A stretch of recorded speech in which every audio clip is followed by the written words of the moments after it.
여러분, 우리 뭐 다 좋든 싫든 안 볼 수 없는 뉴스가 돼가지고 요새 보는데, 야당이 자꾸 탈당하면서 뭐 또 새로운 당이 생기고 그러는 것 같죠.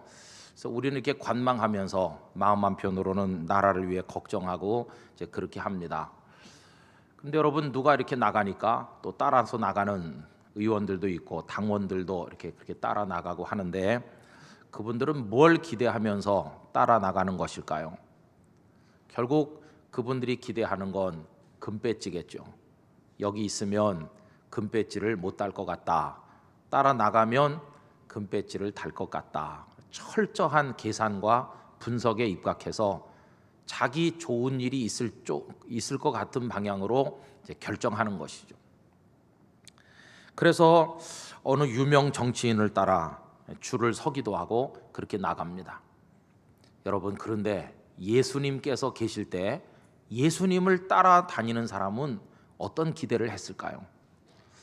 요즘식으로 말하면 금배지를 마음에 두면서 유명 정치인을 따라 나가는 사람들처럼 예수님을 따르던 사람들도 저 예수 선생님 따라다니면 뭐 금배지 달듯 내게 좋은 일이 있지 않을까? 막 그런 생각을 했을 것 같아요. 왜냐하면 예수님이 그들을 놀라게 하시지 않았습니까? 바다를 잔잔케 하시고 병든 자를 일으키시고 죽은 자를 살려내시고, 그러니까 예수님을 따라가면 뭐 될 거다, 그런 기대는 다 가진 것이에요. 그 증거가 무엇입니까?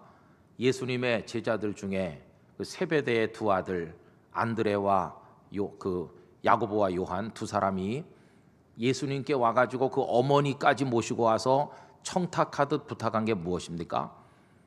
예수님께서 예루살렘에 올라가셔서 왕이라도 되시면 우리 두 사람을, 한 사람은 오른쪽에 한 사람은 왼쪽에 앉게 해주세요. 그게 요즘식으로 말하면 내각에 한 자리 들어가게 해달라고 하듯이, 아니면은 뭐 금배지 하나 돌아오게 해달라고 하듯이 그런 부탁을 했던 거 아니겠습니까? 그러니까 그 당시 사람들이 예수님을 따르던 마음이나 요즘이나 비슷한 점이 많이 있습니다. 오늘 본문에도 그런 사람이 한 사람 등장합니다. 여러분, 19절 말씀해 보십시오. 한 서기관이 나와 예수께 아뢰되 선생님이여 어디로 가시든지 저는 따르리이다. 여러분, 이 서기관은 이름 없는 존재가 아닙니다. 적어도 한 지역의 서기관 그러면 바리새인 중에 바리새인이고 율법에 정통하고 사람들을 가르치는 입장에 있고 그들을 그 율법으로 이끌어가는 지도급의 인사, 그런 사람이 서기관 아닙니까? 그러니까 대단한 사람이죠. 여러분, 예수님의 일행 중에서 사회적 명망을 소유한 사람이 누가 있습니까? 베드로, 그저 갈릴리의 어부였을 따름입니다. 세리 마태, 그 사람은 평균 보통 사람보다도 못한 취급을 받던 세리 출신입니다. 예수님의 제자 중에 명망가가 한 사람도 없어요. 뭐 예수님 자신, 저 나사렛 시골뜨기 취급을 받고 남루한 옷을 걸치시고 이사야 53장의 말씀처럼 고운 모양도 없으시고 풍채도 없으신 그런 예수님 아니십니까? 그러니 앞에 가시는 예수님이나 뒤따라가는 사람들이나 아주 초라해 보이는 공동체였습니다. 그런데 거기 유력한 인사들이 끼어들면 어떨까요? 니고데모 같은 사람도 거기 따라다니고 여기 서기관 같은 사람도 그 멤버가 되면 얼마나 그 힘이 생기겠습니까? 그래서 제가 예수님의 입장이라면 이 서기관을 환영할 것 같아요. 기다렸다. 자네 같은 사람이 우리 그룹에 들어오기를 우리가 기다렸다. 어서 와라. 이러면서 그 사람을 영접하지 않았을까, 이런 생각이 든다는 겁니다. 그런데 예수님께서는 이상하게도 그 서기관의 요청을 거절하시듯 말씀하신 것을 볼 수 있습니다. 여러분, 그가 그렇게 말한 다음에 뭐라고 대답하셨나요? 20절을 다 같이 읽겠습니다. 예수께서 이르시되 여우도 굴이 있고 공중의 새도 거처가 있으되 인자는 머리 둘 곳이 없다 하시더라. 나 따라와 봤자 금배지 없다, 그런 얘기거든요. 나 따라와 봤자 노숙해야 된다. 나는 머리 둘 곳도 없어. 나 그런 존재야. 그런 줄 알고 나를 따르려고 하는 것이냐? 되물으신 것입니다. 여러분, 이 말씀을 읽다 보면 큰 충격을 받게 돼요. 내가 예수님을 따르는 목적, 나 예수님 따라다니면서 그 권능에 좀 덕을 보고 예수님의 그 능력을 좀 어떻게 빌려서 살고 나 좀 예수님 덕 좀 보려고 하는데, 예수님께서 나도 머리 둘 데도 없다고, 너 나 따라다니면 고생해야 되는데, 너도 노숙해야 되고 그 풍진을 겪어야 되는데 어떻게 나랑 같이 그렇게 할 수 있느냐, 지금 이렇게 물어보시는 거 아닙니까? 여러분, 예수님은 실제로 머리 둘 곳이 없으셨어요. 예수님께서는 이 땅에 탄생하시던 밤부터 당신의 몸 하나를 눕힐 아늑한 거처가 없으셨어요. 그래서 예수님 베들레헴의 한 사관의 마구간을 빌리시고 그 마구간에서 탄생하시고, 그리고는 말 밥통인 그 구유 안에 예수님은 뉘어지셨습니다.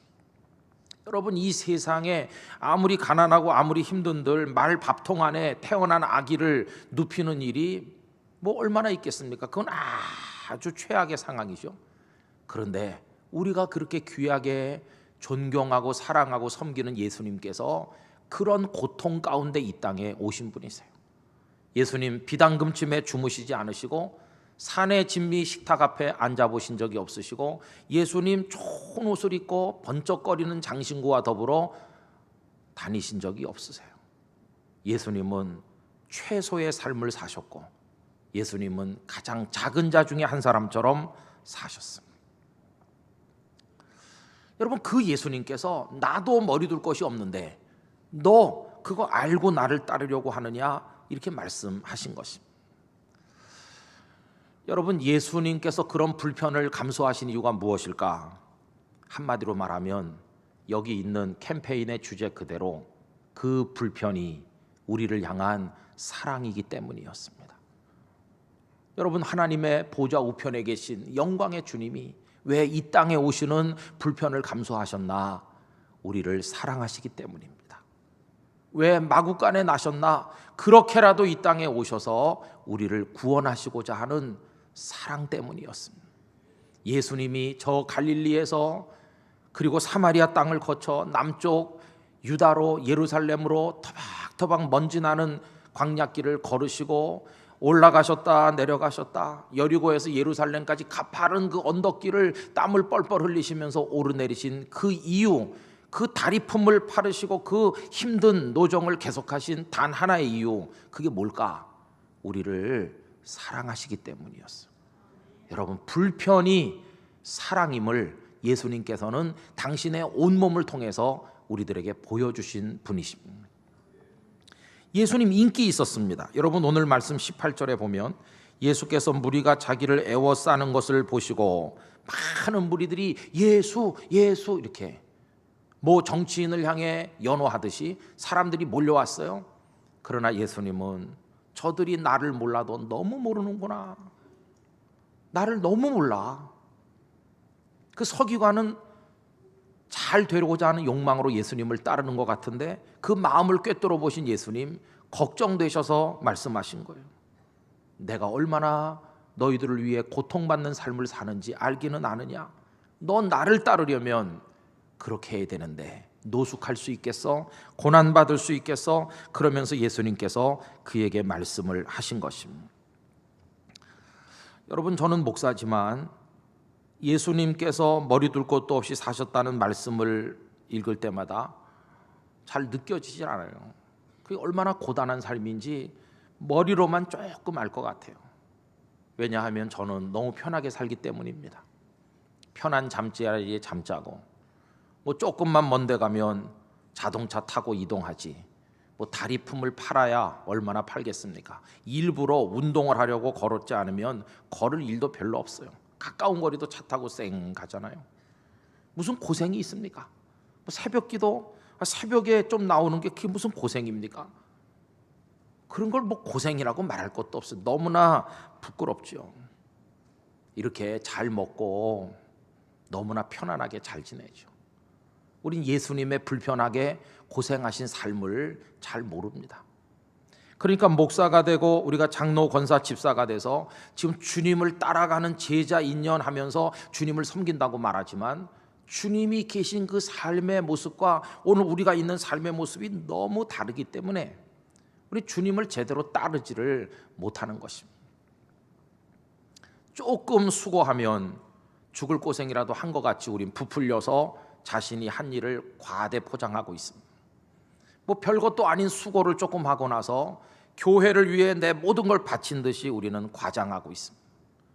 주님은 당신의 온 몸을 피 한 방울 땀 한 방울 남김없이 다 쏟아주셨건만 우리는 그렇게 못하고 있습니다. 그러면서 우리는 또 헌신을 다짐하는 것입니다. 마치 베드로가 주와 함께 죽을 각오가 돼 있다는 식으로 다른 사람은 다 주를 버려도 나는 절대로 버리지 않겠다고 큰 소리치듯 우리는 헌신 예배를 드릴 때마다 그런 다짐을 남발할 때가 너무나도 많았다는 것입니다.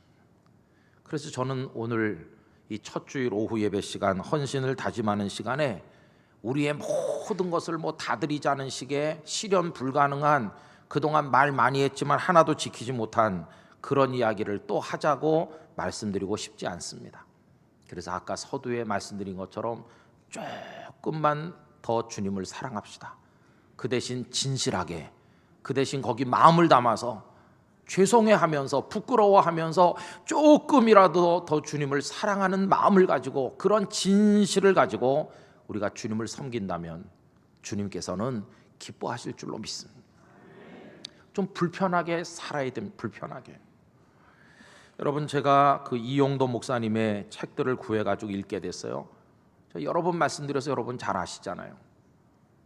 한국 교회 많은 주의 종들 중에 정말 다른 사람들이 올라서기 힘든 경지에 있다가 가신 분이시잖아요.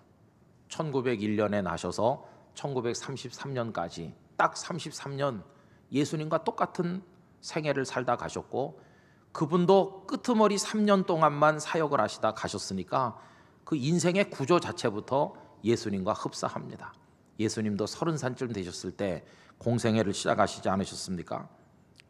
근데 그분에게 하나님의 역사가 얼마나 강하게 나타났는지, 수백 명밖에 못 앉는 예배당에 2,000명, 3,000명이 사람 위에 사람, 사람 위에 사람이 앉았다고 표현할 정도로 꽉 차게 앉아, 여름이면 사람들이 땀을 비오도 흘리면서 설교를 몇 시간씩 듣고, 창문 열어놓고 창밖에서 들여다보면서 예배드리고, 이 목사님이 집회를 인도하고 기차를 타려고 역에 나오면 역 광장에까지 수백 명의 성도가 따라 나와서 언제나 그 모습을 한번 더 볼 수 있을까 울며 불며 이별을 하고 그랬다고 그러죠.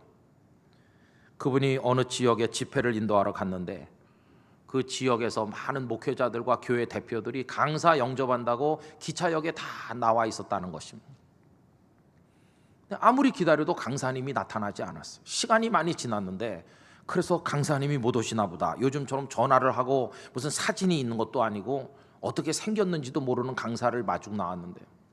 그래서 막 돌아가서 강사님이 도착을 안 하셨다고 이렇게 하니까 벌써 도착해서 계시다고. 아니 언제? 여러분, 그분은 너무 왜소한 몸집에 남루한 옷을 걸치고 무명 바지 저고리에 무명 낡은 그 두루마기를 입었기 때문에 아무도 그분이 강사일 것이라고는 생각을 안 한 것입니다. 기다리는 사람들 눈앞을 지나갔지만 아무도 그분이 이용도 목사님인 걸 알지 못했습니다. 그분들이 기대했던 강사는 양복을 쫙 빼입고 배가 좀 나오고 꼭 저같이 생긴, 아마 그런 강사를 기다렸던 것 같습니다. 그러나 그분은 최소한으로 입고, 그리고 허름한 모습으로 이미 강단에 올라가서 엎드려서 눈물로 기도하고 있었다는 것입니다. 여러분, 그분은 불편하게 사셨어요. 불편하게 삶으로 예수님의 사랑을 보여주신 분이었어요. 당신이 불편함으로 사랑을 베푸신 분이었어요. 꼭 예수님을 닮으려고 노력했던 분이라는 생각이 듭니다. 여러분, 일제시대 때 유명한 신학자 송창근 목사님이란 분이 계십니다. 한경직 목사님과 더불어 대표적인 유학파였어요. 그런데 제가 이번에 새롭게 알게 된 사실은 이 송창근 목사님이 유학을 가려고 하는데 돈이 뭐 있어야죠. 아무것도 없는데. 그랬더니 그 이용도 목사님이 당신의 집을 처분해가지고 집 처분한 돈 전액을 그 친구 목사님 유학 가도록 내줬다는 것입니다. 그리고 입고 갈 양복이 없다고 하니까 당신의 양복을 그 몸에 맞게 줄여가지고 그 송 목사님이 그걸 입고 친구가 주는 집 처분한 돈을 받아가지고 가서 미국 유학을 하고 박사가 되었다고 하는 것입니다. 여러분, 그러면 그 나머지 가족들과 그 이 목사님은 도대체 어디서 살았을까? 집 다 처분해서 몽땅 다 주고. 여러분, 말할 수 없는 불편을 사랑을 위해서 감내함으로써 예수님께서 불편하심으로 우리를 사랑하신 그 정신을 어떻게 해서든지 지켜보려고 노력했던 분이 그분임을 알게 되었습니다.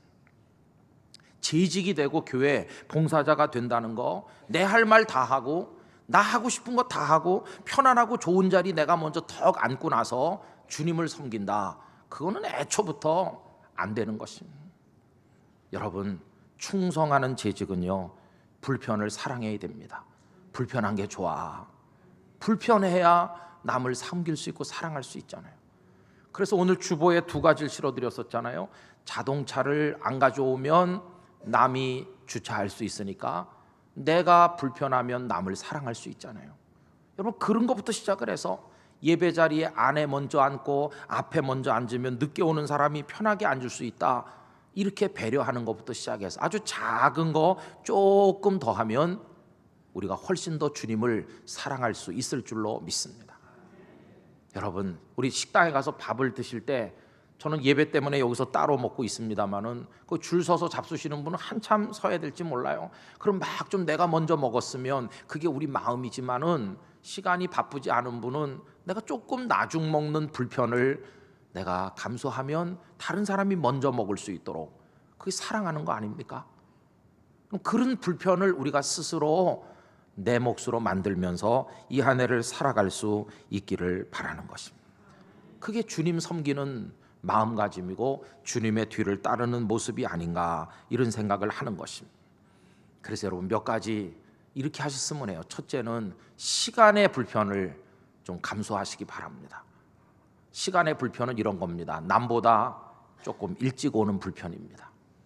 남보다 조금 일찍 와서 자리도 이렇게 정리해 놓고, 각 부서 모임하면 누군가 방석이라도 좀 깔아놔야 될 거 아니겠어요? 조금 일찍 와서, 아직 썰렁하지만 내가 히터도 좀 틀어놓고, 조금 일찍 오는 시간의 불편, 그리고 조금 늦게 가는 불편. 그래서 끝나면 횡 가는 게 아니라 먼저들 가시게 하고 조금 남아서 뒷정리 좀 해놓고 흩어진 거 좀 제자리에 놓고, 내가 이렇게 조금만 불편하면 교회가 잘 돌아가지 않겠어요? 그런 마음이 필요해요. 그 다음에 나도 굉장히 바쁘다, 나도 그냥 콩튀도 뛰면서 정신없이 살아, 시간 없어, 그러지만 좀 시간을 내셔서 선한 일에 여러분의 모습을 바치는, 그게 시간의 불편인 것이. 그래서 다른 시간을 좀 자투리 시간을 쪼개가지고 어떻게 해서든지 아껴서 사시고 주님의 교회 일을 하는데 좀 참여해서 몸으로도 봉사하고 마음으로도 봉사하는 그런 시간의 불편을 우리 재직들이 감당해 주시기를 부탁을 드리는 것입니다. 조금 일찍 오고 조금 늦게 가고 조금 더 시간을 낸다, 그게 시간의 불편입니다. 또 한 가지는 뭐냐 하면 물질의 불편을 감수할 수 있어야 돼요. 여러분, 주님을 사랑하고 섬기려면요, 돈을 좀 투자해야 돼요. 그래서 그거 내가 뭐 샀으면 하지만 불편을 감수하고 전에 입던 거 계속 입으면 되지 하면서 그 돈 아끼면 선교사를 도울 수도 있고 정말 어려운 사람에게 꼭 필요한 도움을 줄 수도 있잖아요. 내가 하고 싶은 거 다 하고는 절대로 남을 도울 수 없으니까 물질의 불편도 한번 감수해 보는 게, 그게 중요한 것이. 그래서 주님, 저도 뭐 차고 넘치는 사람은 아닙니다, 아시잖아요 하나님. 그렇지만 제가 요거 저를 위해서 포기하겠습니다.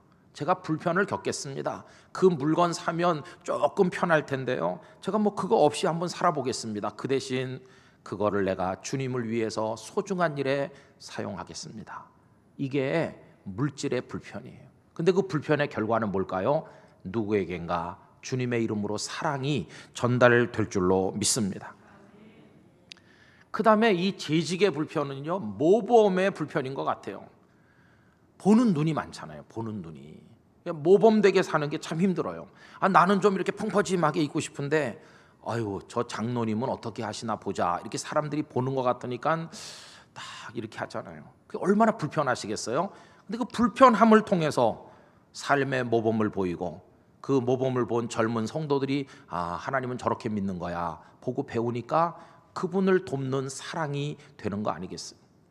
여러분, 오늘도 여기 일반 교통편 이용하자고 나와 있기 때문에, 그래서 오늘 저도 걸어왔어요. 먼 거리는 아니지만 한번 걸어와 봤어요.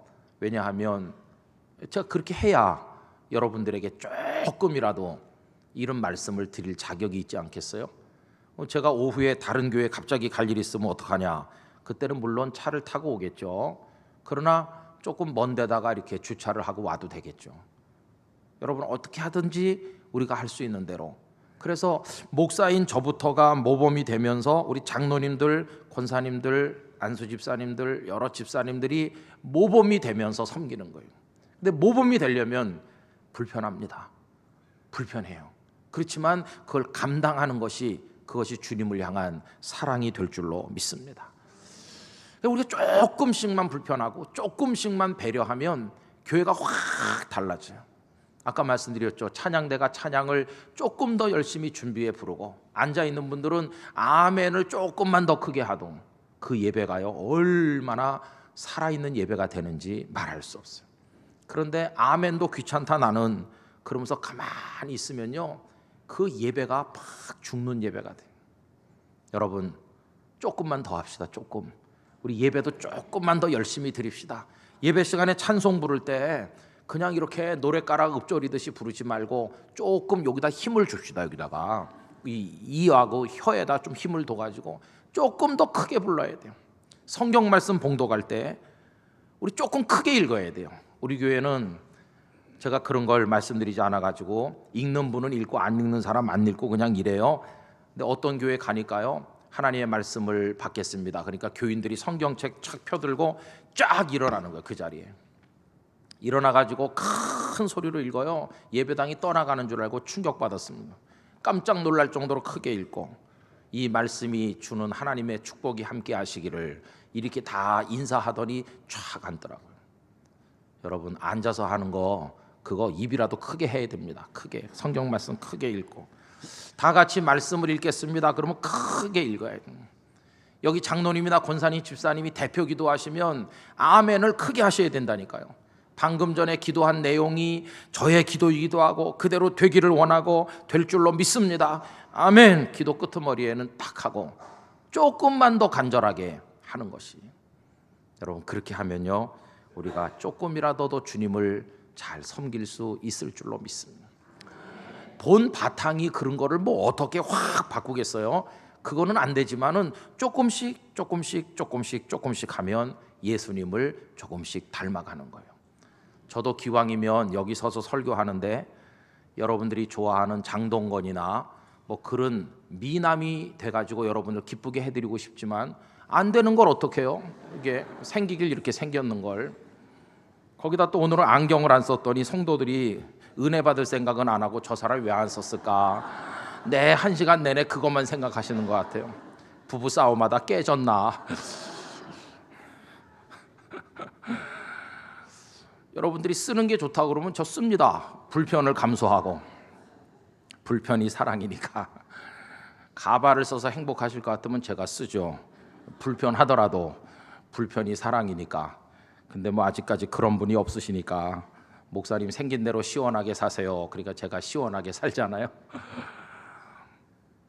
오늘 이 말씀을 아주 쉽게 웃으며 말씀드렸지만 어제 저녁에 제가 이 말씀을 또 들여다보면서 마음으로는 많은 눈물이 났습니다. 한국 교회 불편하려고 하지 않아요.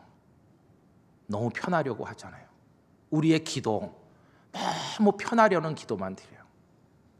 충분히 먹고 살 만큼 주셨는데도 하나님 더 편하게, 더 풍요롭게, 더 2다리 쭉 먹고 살게 해달라. 우린 다 그런 것만 구하지 주님을 위해서 불편을 감수할 수 있는 용기를 달라는 기도를 드리는 사람 거의 없어요. 그러니까 입으로는 우리가 주님을 따른다고 하지만 주님을 따르는 사람 없는 거예요. 주님은 외롭게 고독하게 당신 혼자 좁은 길을 가시고 우리는 넓은 길로 자동차 타고 쌩 달리는 사람처럼 저 예수님 왜 저렇게 혼자 고생하실까? 이해가 안 되는데 그러면서 우리는 이쪽에서 우리가 원하는 노래나 읊조리고 있는 것이에요. 주님은 좁은 길을 따라오라고 그렇게 말씀하지 않았습니까? 그래서 마음에 눈물이 나더라고요. 많은 교회가 더 많이 더 잘되라고 더 편하게 더 풍요롭게 살으라고 불편하게 살으라고 하신 예수님의 말씀과는 정반대 설교를 많이 하면서 그런 설교에 더 크게 아멘하면서 불편 따위는 다 포기했어요. 그러니까 우린 예수님의 모습을 이 세상에 구현하지 못하고 있는 것입니다. 저는 성령께서 저의 마음에도 여러분의 마음에도 주님처럼 조금이라도 더 불편하게 그것이 사랑을 구현하는 것인 줄 알고 살아갈 수 있는 마음을 주시기를 원합니다. 그게 주님을 사랑하는 길입니다. 여러분 한번 우리 그렇게 해봅시다. 그래서 좀 일찍 옵시다. 일찍 와서 딱 준비하고 남의 자리도 배려해주고 같이 예배드리고 찬양대 더 열심히 준비하고 우린 더 아멘으로 화답하고 설교하는 사람 더 조금 더 열심히 준비해서 하고 성도들은 아멘 이렇게 화답하고 수고하는 장로님, 권사님, 집사님 보면은 박수 좀 더 쳐드리고 더 크게 격려해드리고 우리 조금 더 그러면서 조금 양보하고 조금 내가 뒤에 서고 이렇게 하면 여기 기적이 일어날 것이에요. 놀라운 역사가 나타나게 될 줄로 믿습니다. 하나님 올 한 해 우리가 그렇게 섬길 수 있도록 능력을 주시옵소서.